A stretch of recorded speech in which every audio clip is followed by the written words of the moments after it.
something for your knowledge.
ආයුබෝවන් travel විත් චන්දනත් එක්ක එකතු වෙන ඔයාලා හැමෝම සාදරයෙන් පිළිගන්නවා.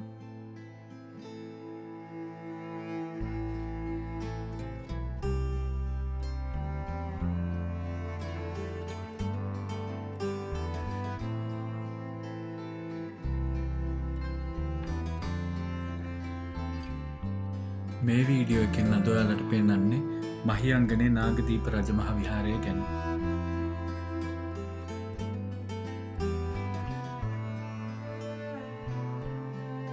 මහියංගනය කිව්වම අපේ මතකයට එන්නේ සොරබොර වැව, මහියංගන සෑය, වස්ගමුව වනාන්තරය වගේ සුන්දර ස්ථාන.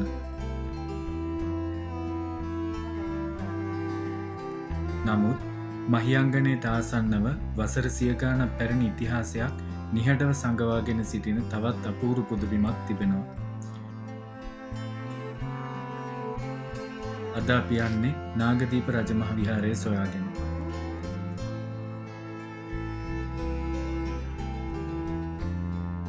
ඒත් මේ නාගදීපය යාපනයේ නාගදීපය නෙවෙයි. මේ තියෙන්නේ බදුල්ල දිස්ත්‍රික්කයේ මහියංගනය රිදිමාලියද්ද ප්‍රදේශයේ ඌරණියට ආසන්නව පිහිටි පුරාණ නාගදීප පුදබිමයි.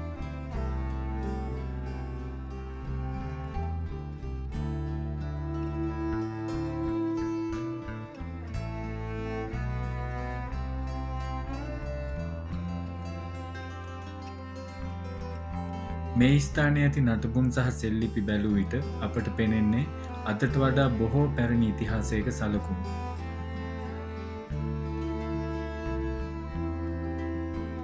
නාගදීප රජමහා විහාරය පිහිටා තිබෙන්නේ මහියංගනය ආසන්නයේ ඌරණිය ප්‍රදේශයේ.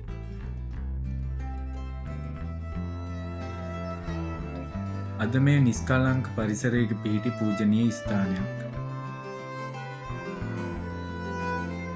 නමුත් පුරාණයේ මේ ප්‍රදේශය මිනිසුන්ගේ ගමනාගමනයටත් ආගමික කටයුතු වලටත් වැදගත් වූ ප්‍රදේශයක් වන්නට ඇති බව මෙහි දක්නට ලැබෙන පුරාවිද්‍යාත්මක සාධක අපට පෙන්වා දෙනවා.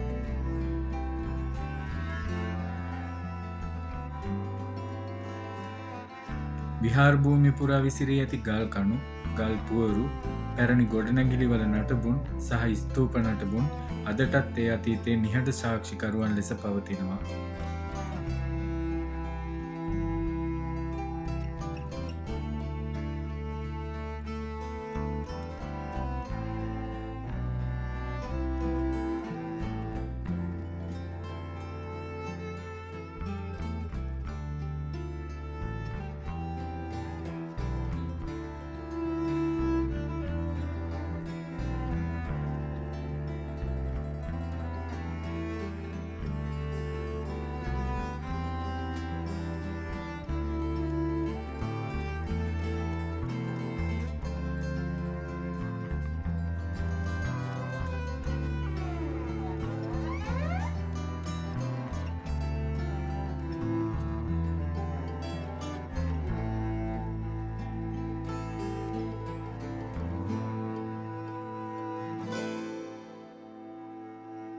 නාගදීප විහාර භූමියේ විශේෂයෙන්ම අවධානය යොමු කළ යුතු කරුණක් තමයි පුරාණ ස්තූප දෙකක නටබුන් තිබීම.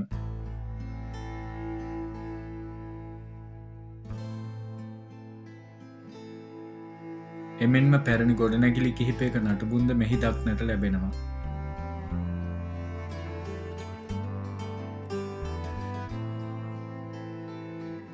අද අපිට මේ නටබුන් පෙනෙන්නේ ගල් කැබලි කිහිපයක්, කණු කිහිපයක් හෝ ගොඩනැගිලි කිහිපයක් විදිහට වුණත් අතීතයේදී මේ ස්ථානයේ විශාල ආගමික මධ්‍යස්ථානයක් ලෙස පැවති බවට ඒවා ඉඟි ලබා දෙනවා.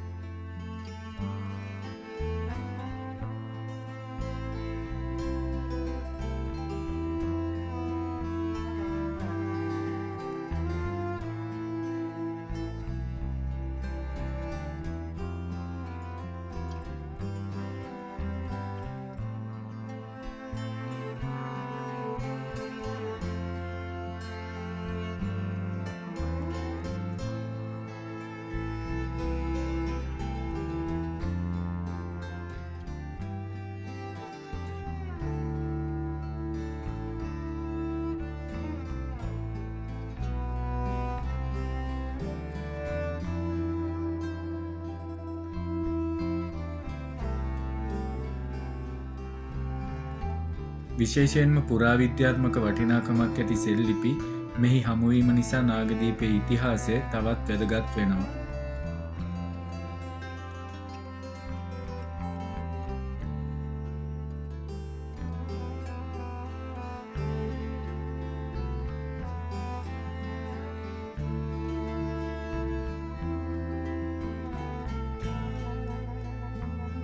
ඉතිහාසය ගැන කතා කරන විට ජනප්‍රවාද වැදගත්. නමුත් පුරාවිද්‍යාත්මක සාක්ෂි ඊටත් වඩා වැදගත්.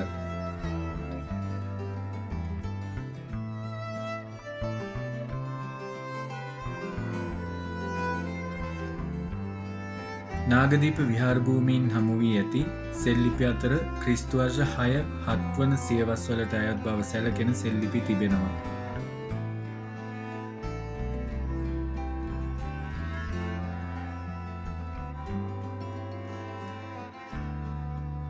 ඒ වගේම ක්‍රිස්තු වර්ෂ 9 10 වන සියවස්වලට අයත් කණු සහ ගල් පුවරු සෙල්ලිපිද හමු වී තිබෙනවා.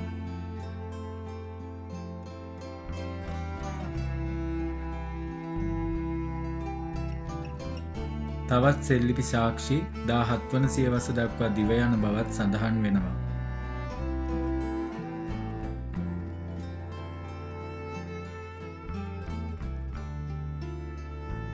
මේ එක් යුගයක පමණක් පැවති ස්ථානයක් නොවෙයි. විවිධ කාල පරිච්ඡේදවලදීත් මේ පුදබිම ආගමික වශයෙන් වැදගත් ස්ථානයක් ලෙස පැවති බවට සාක්ෂි තිබෙනවා. අද අපි මේ ගල්වල අකුරු කියවන්න බැරි වුණත් ඒ ගල් තමයි අපේ අතීතය ගැන කතා කරන නිහඬ පොත්. නාගදීප විහාරය ගැන කතා කරන විට තවත් විශේෂ කරුණක් මතුවෙනවා. ඒ තමයි දුටුගැමුණු රජු සමග සම්බන්ධ ජනප්‍රවාද. ප්‍රදේශයේ පවතින ජනප්‍රවාදවලට අනුව මෙම ස්ථානය දුටුගැමුණු රජුගේ කාලය සමග සම්බන්ධ බව පැවසෙනවා. මෙහි ඇති එක් ස්තූපයක් දුටුගැමුණු රජු විසින් කරවන ලද්දක් බවටත් විශ්වාසයක් පවතිනවා.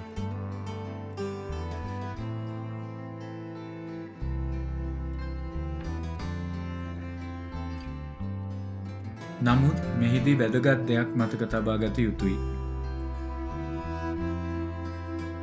ජනප්‍රවාදයක් සහ පුරාවිද්‍යාත්මකව තහවුරු කළ ඉතිහාස කරුණක් එකම දෙයක් නොවේ. ඒ නිසා දුටුගැමුණු රජු සම්බන්ධ කතාව අපි ඉදිරිපත් කළ යුත්තේ ජනප්‍රවාදයක් ලෙසයි. එහෙත් මෙහි ඇති පුරාණ නටබුන් සහ සෙල්ලිපි මගින් ස්ථානයේ පැරණි ඉතිහාසයක් තිබෙන බව පැහැදිලි වෙනවා.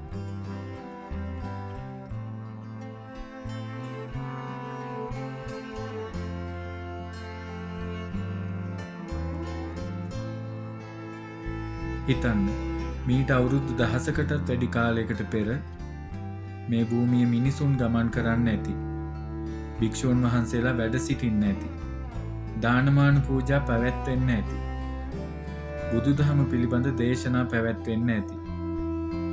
ඒ සියල්ල අවසන් වී කාලය ගෙවී ගොස් විහාරයේ ගොඩනැගිලි විනාශ වී ගියත් ගල්කණු කිහිපයක් ස්තූප නටබුන් කිහිපයක් සහ සෙල්ලිපි කිහිපයක් අදටත් ඉතිරිව තිබෙනවා. ඒවා අපට කියන්නේ එකම පණිවිඩයක්. මෙතන ඉතිහාසයක් තිබුණා. අද නාගදීප රජමහවිහාරයට පැමිණෙන කෙනෙකුට දැකගන්න ලැබෙන්නේ ආගමික වටිනාකමක් පමණක් නෙවෙයි.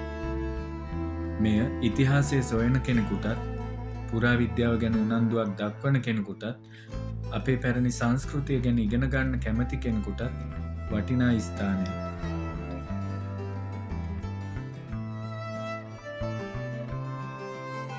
විශේෂයෙන්ම පුරාණ නටබුන් අතරින් නැවිද යන විට අපි අතීතයට ගමන් කරනවා වගේ හැඟීමක් ඇති වෙනවා.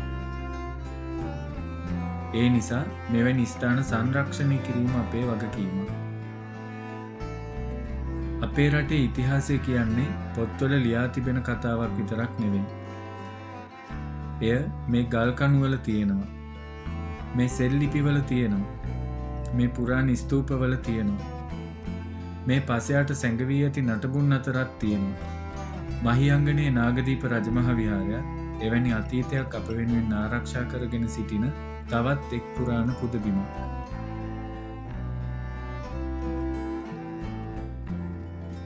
ඉතිහාසය කියන්නේ අතීතය ගැන පමණක් නොවෙයි. අතීතය දැනගැනීමෙන් තමයි අපි අපේ වර්තමානයත් අනාගතයත් තේරුම් ගන්න. ඒ නිසා මහියංගනයට යන ගමනකදී නාගදීපයත් අමතක කරන්න එපා. මේ නිහඬ නටබුන් අතරින් අපේ අතීතයේ හඬට සවන් දෙන්න. CBI අපේ රටේ සැඟවුණු ඉතිහාසය, පුරා විද්‍යාව, ආගමික උරුමය සහ අප නොදන්නා අපූරු කතා සොයා යන ගමනේ අපිත් සමග දිගටම රැඳී සිටින්න. ඉතිහාසය දකින්න. ඉතිහාසය අහන්න. ඉතිහාසය අලුතින් දැනගන්න. ඔයාලට සුබ දවසක්.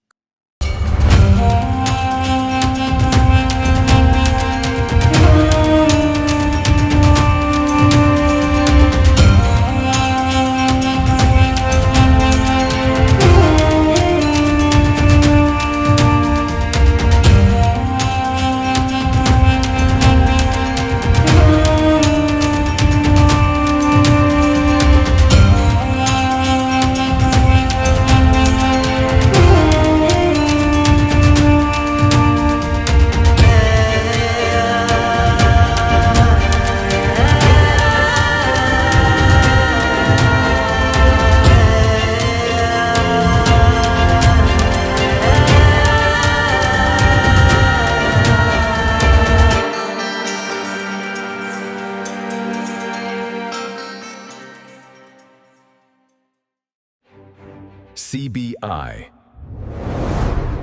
Something for your knowledge.